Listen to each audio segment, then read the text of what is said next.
What's up, guys? It's July 25th, 2025. Doing this breakdown a day late, posting on a Saturday. I got really busy last night. So yeah, thank you for bearing with me. Looks like bulls had a nice trend today. I traded NASDAQ. I took one trade. I think this is the trade I took. It was on NASDAQ. It looks very similar. I think NASDAQ went a little more sideways before the target was hit. Yeah, so NASDAQ was a little more sideways today. Yeah, this was the trade. I saw this breakout. It pulled back, couldn't get filled at the 50%. I saw this bar closing on its high, and then it had follow through. The follow through was skeptical to me because this bar ended up closing on its low. But I thought the context bouncing off the higher time frame EMA was all right to take it. I got a little bit scared right here on this bar because I was like, oh man, the bear spike is getting follow through. But then I saw this bar and these two bear bars had bad closes, so bulls were willing to buy the EMA, and I got filled right here. Not a bad week. I could have taken a couple more trades, but I wanted to just end it on a high note while I was at work. Here's another trade I could have participated in and got filled. And then, yeah, since I only took one trade, I was profitable that day. I was profitable in the overnight session. I don't know if I would have been profitable for the rest of the day because it was a trading range on NASDAQ. Let's say I take this trade here. I get filled. Probably maybe pop out a break even or take a small loss. It would be better to take shorts, to be honest, but I don't know if I would take shorts after this move up. It was climactic. Leg 1, pull back leg 2, pull back leg 3. So ES was trending more today or yesterday. Bear spike down. I guess I wouldn't get filled on that leg. Don't know if I would take this leg because it's into support. I don't have any. I need to work on a back test to bring filters up for trading around support and resistance, maybe seeing a strong close. So if I wanted to get short, I'd have to see a pretty strong close below here, maybe with a gap or something, but I'm just spitballing. But here, this bear spike worked, leg 1, leg 2. And this bull spike also worked, but it's really hard for me to tell you what I would do if I did see the bars printing. You know, it's one thing to talk about it while bars are printing, and I do that live. I'm going to be going live. I can't give you guys a set schedule when I'm going live. I'm trying to go live once or twice a week for a couple hours at nighttime. So stay tuned for that. Yeah, give a quick shout out to all the members and subscribers. Always got to do that. I appreciate you guys giving me your time and asking questions in the Discord. The weekly chart looks nice for the bulls. They got good follow through, and it's a little bit bigger than this bar here, last week's bar. Leg 1, pull back leg 2. Let's see what the 1-to-1 looks like.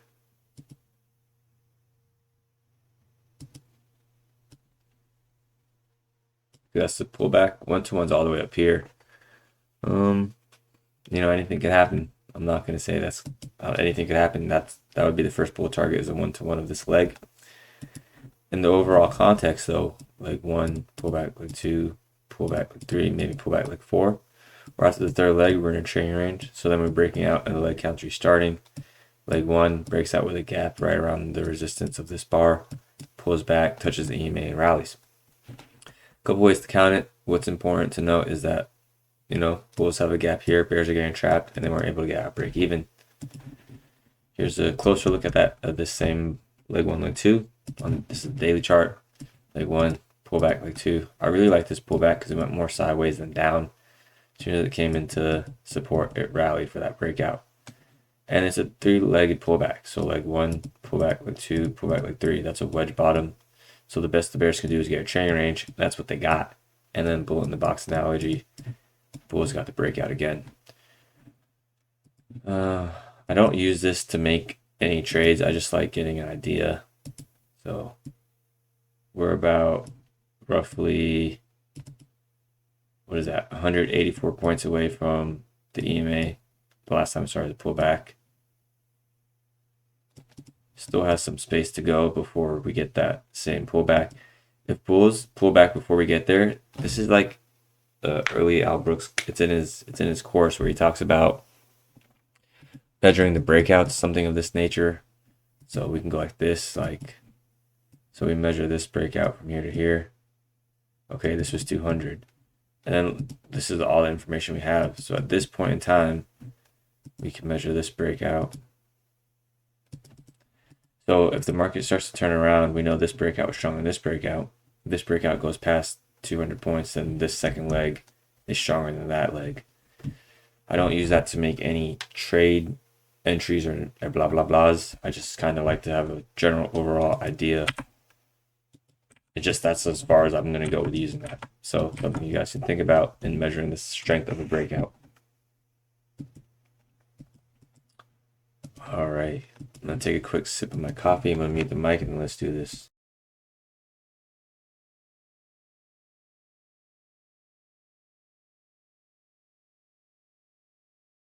Okay, thank you.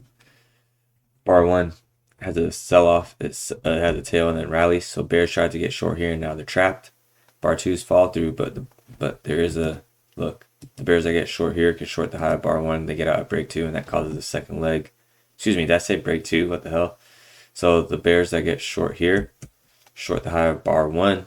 They get out on bar 2 and that creates a second leg up for the bulls. Not a trade I would take, but there's a second leg 1, pull back leg 2. Same exercise. Bears are going to trade this bar as it's moving. The unfortunate bear got short at the low of 2. He or she is going to try and scale in. And then they get their break even on 3 and causes another leg up.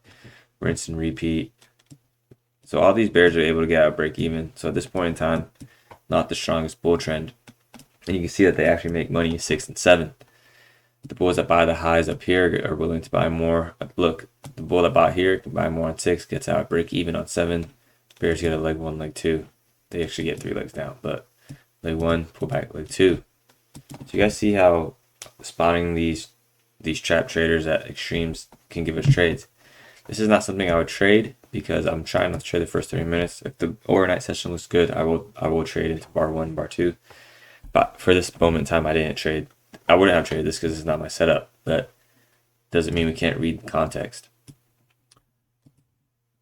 Bar 7, bear bar closing on slow. There's definitely a bear who thinks that that's going to reverse down, looking for leg 1, pull back leg 2. Unfortunately, for the bears, we're in a bull regime, and then the bears that short here are now in trouble. The market rallies against them, putting them at a loss. They're going to short higher and look at bar 11. Now, this is a setup I would take, and I did take it on NASDAQ. It was a little weaker on NASDAQ. 3 bars in a row, opposite bar, 3 bars in a row, bears are trapped. They short the high of 10, exit on 11. My order gets filled here, rally on 12 and 13. If we just keep going, context, with the same context, bears get short here. Look, they short the high of 16, entered on 18. So this is interesting. I don't know if I would exit on 27 at break even, but the trade did work on 32 and 33 because it's a leg 1 pullback. Bears get out at break even, and the fact that 21, 22, 20, maybe 24 didn't hit my target, my mind would be thinking that the context is not strong enough. So I hope that makes sense because the context for trap bears got out and it didn't surge to, like, see how 11 hits out and the 12, 13 surge into my target. That's generally what I'm looking for. And I don't know. It's hard to say. I didn't take this trade, but what I can say is there's lots of overlap. Bear bars are not getting full bodied until we get to 23 through 27. But if I hit out early, I could just do the same exercise. Look, bears that short the low of 27, short higher on 30, fill me on 31, boom, exit on 32. There's that. That's the way I like this setup to work within. On NASDAQ, I give it about 7 bars to work, 7 to 8 bars, but realistically the good trades work within 3-4 bars, and these 2 good trades worked within 3 bars. 1 filled, 2 and 3 filled, 2 filled. So this is 2 bars. So I don't know what to say I would do it work. Well, I don't know what to say I would do within this pullback because it does look like a double top, so I may take that break even opportunity, but this trade did work as well. Okay, now bears see 30 and 31 as it's selling off. We have to use our imagination to realize that this was a bear bar at one point, and bears are going to see this as bullish trying 3 times, and they're looking for that reversal down. A lot of them get short and immediately reverses on them. 32, 33, good follow through, producing a gap here. So I apologize if you can hear my dog in the background. He's barking at air again. 33. This gap lines up at resistance. I mean, we could paint it green. Trapping bears at resistance. Trading range behavior. Market cycle breaks out. Market cycle resets when we get a breakout, and we get that breakout with 32 and 33, 34, 35, 36. The channel starts on 34. So market cycle context, breakout, deep pullback, channeling for 3 legs, trading range, breakout, resets, pullback, channel for 3 legs higher. This is maybe 3 to 4 legs higher. And then there's that trading range again. So market cycle is one of the things that I use to, my first and foremost filter is, are there trap traders? And then I start to decide about market cycles and gaps. And I've been thinking about only trading gaps with trap traders, but I haven't done a back test on that, so I'm not gonna. I mean, I swear in every video I'm talking about doing another back test. I've got a lot piling up on my plate. I've got a notepad right next to me. I'm almost done with doing the setup against the setup. I need 10 more entries, but I'm trying to do it as the days come. So maybe by the end of next week I'll be done with that, and then I'm gonna start avoiding. I've been kind of doing this one already, but I'm gonna avoid the third signal in a row and just see how that does in wins and losses. And I have another complete different setup I want to look at. Man, you know what? Let me write this down as well. Oh, where's my pen? I was cleaning my, every time I clean my room, I clean my room every day, but when I'm like actually cleaning and moving things around, I lose stuff. All right, I just need to remember same setup with a gap. But yeah, this one setup I want to do is the same exact thing, but it's going to be a morning leg from 7 to 9 a.m. PST. So let's just say, like, it kind of actually is here. So 7 to 9 right here. So 7 to 9. And this is rough, you know, just something like this. And then what I want to see is how many times does this get a 50% pullback? So it's a higher time frame, leg 1, leg 2, and I treat it as a swing, something I can scale into when I stop being down here.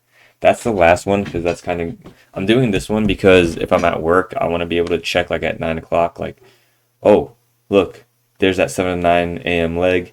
I know 60% of the time I'm going to get a second leg, so I'll place my limit order there, one contract, and then, you know, just go think about things from there. That's one study that I'm thinking about putting on the back burner. And I'm going to do the, after test the third signal in a row, I'll do the gaps before the 7 to 9 a.m. because, yeah, I'm just trying to get my work schedule changed anyway so I can still trade in the mornings. All right, just kind of went on a side note, but I want you guys to understand that I try my best not to make decisions unless I have stats. Sometimes people ask me these questions and I'm like, hey man, you got to do the work. Like, I can't tell you because I don't have the stats. I can tell you what works for me on NASDAQ, and then you can kind of manipulate that, or that can be your starting point to you doing your own back test. But sometimes I feel uncomfortable answering questions I haven't back tested. I study Al Brooks stuff. I study Ali Monassari, and my psychology comes from Randy Howell. So that's where I'm at with that. So I'd love, you know, I always like to talk about back testing and whatnot. A couple of you are back testing, so that's great. Okay, sorry for the rant. I don't know where that started, but anyways, gap here restarts the market cycle. Let's see if we can get a 50% pullback. And it doesn't happen. So this gap, the gap got tested, but the pullback didn't. I'm not gonna even talk about back testing right now. So the gap gets tested. Bears don't get out break even.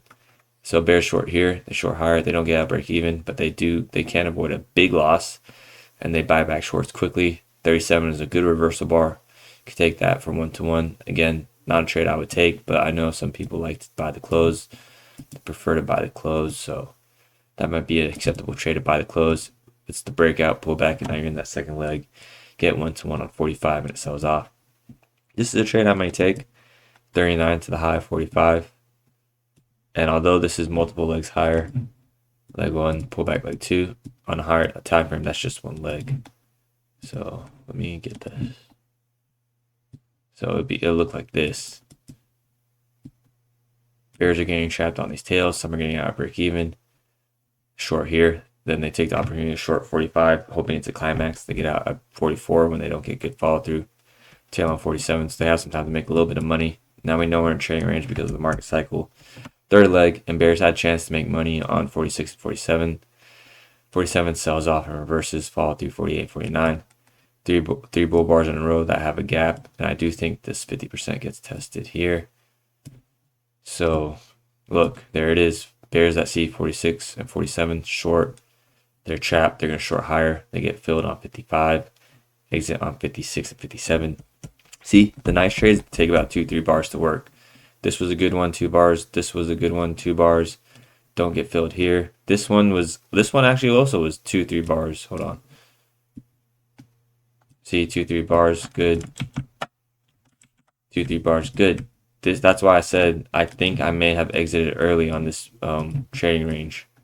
It worked out, yeah, it went in my favor, but that quick entry and exit was not present here. I'm trying to get better at exiting out, so I don't know.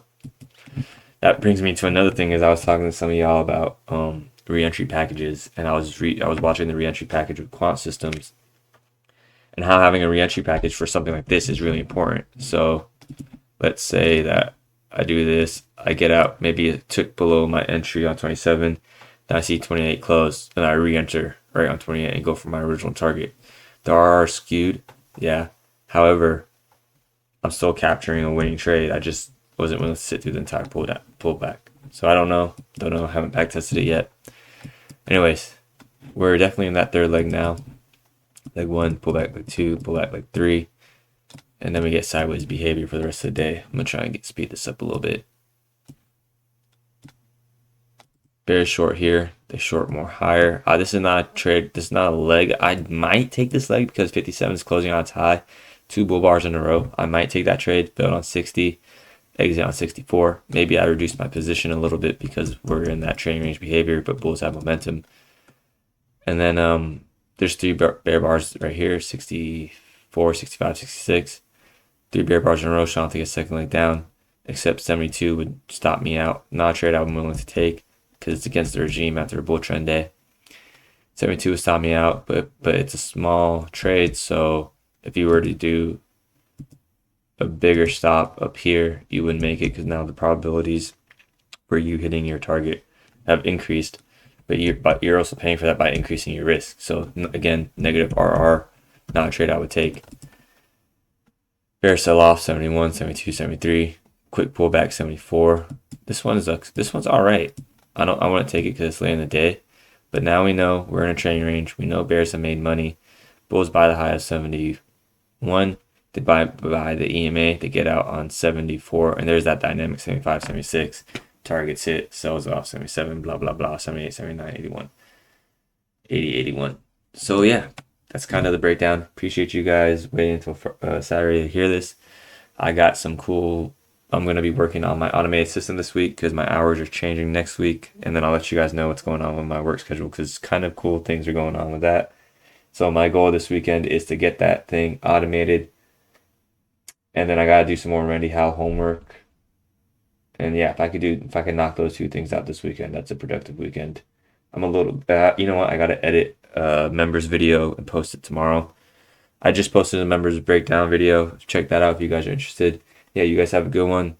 Have a safe weekend. If you learned something, share a show. Don't be a hoe. I'll talk to you guys later. Thank you for your time. Bye.